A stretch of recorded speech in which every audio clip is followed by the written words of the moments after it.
एक व्यापारी व्यापार करने के लिए एक शहर से दूसरे शहर जाता था। बीच में रेगिस्तान का कुछ इलाका पड़ता था। वह आदमी एक नेगेटिव सोच वाला इंसान था। हमेशा शिकायत करता रहता था कि मेरे पास ये नहीं है, वो नहीं है, इसकी कमी है, उसकी कमी है। एक दिन वह रेगिस्तान में से गुजर रहा था। तभी उसकी पानी की बोतल खाली हो जाती है।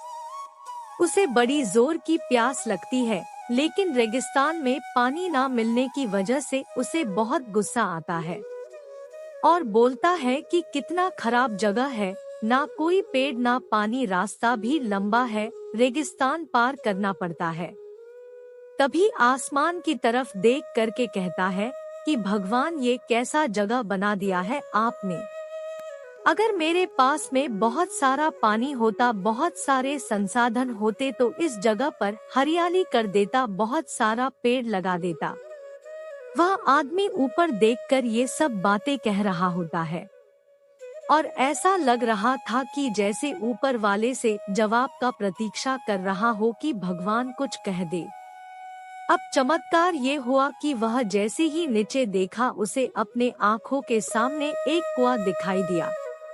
वह पूरी तरह से घबरा गया, क्योंकि उसने कभी भी उस रेगिस्तान में कुआं नहीं देखा था।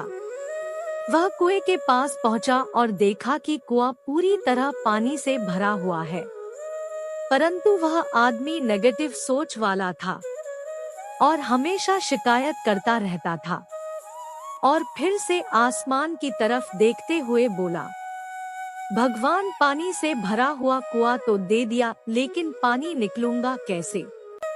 तो इस बार जब वह नीचे देखा तो फिर से चमत्कार हुआ। उसे कुएं के पास रस्सी और बाल्टी दिखाई दी, लेकिन आदमी फिर से ऊपर देखा और बोला, भगवान, अब इस पानी को ले जाऊंगा कैसे।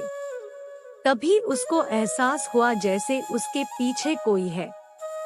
वह पीछे मुड़कर देखा तो एक ऊंट खड़ा हुआ होता है। वह पूरी तरह से घबरा गया, सोचने लगा कि ये तो सच में होने लग रहा है।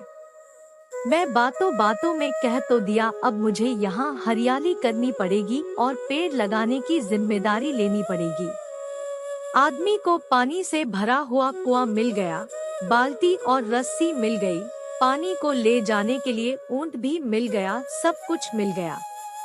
अब वह आदमी सोच रहा था कि ये मैं बातों बातों में क्या बोल दिया, ये तो गड़बड़ हो गया। अब वह तेजी से दौड़कर भागने लगा। वह भाग रहा था, उस जिम्मेदारी से बच रहा था। तभी एक कागज उड़ते हुए आया और इसके शरीर से चिपक गया। उसने जब उस कागज को देखा तो उस पर लिखा हुआ था कि मैंने तुम्हें पानी दिया, कुआं दिया, रस्सी और बाल्टी दिया, पानी को ले जाने के लिए साधन दिया, फिर भी क्यों बचकर भाग रहे हो। उस आदमी को लगा कि मेरे साथ पता नहीं क्या हो रहा है। वह दौड़ते दौड़ते रेगिस्तान को पार कर लिया, लेकिन उस रेगिस्तान को हरा भरा नहीं बनाया। यह कहानी हमें सिखाती है कि हम में से बहुत सारे लोग ये कहते हैं कि बड़े स्कूल में पढ़ लिया होता या बड़े कॉलेज में चला गया होता तो ये कर लेता, अगर मेरे पास बहुत सारा पैसा होता तो ये कर लेता, मेरा बॉस मेरा साथ नहीं देता है, नहीं तो मैं पता नहीं क्या कर देता। हम हमेशा शिकायतें ढूंढा करते हैं, अपनी जिम्मेदारी से बचकर भाग रहे होते हैं। स्टोरी कैसी लगी? अगर स्टोरी अच्छी लगी है तो चैनल को सब्सक्राइब करें, वीडियो को लाइक करें और कमेंट करके हमें आप बता सकते हैं कहानी आपको पसंद आई या नहीं। धन्यवाद दोस्तों।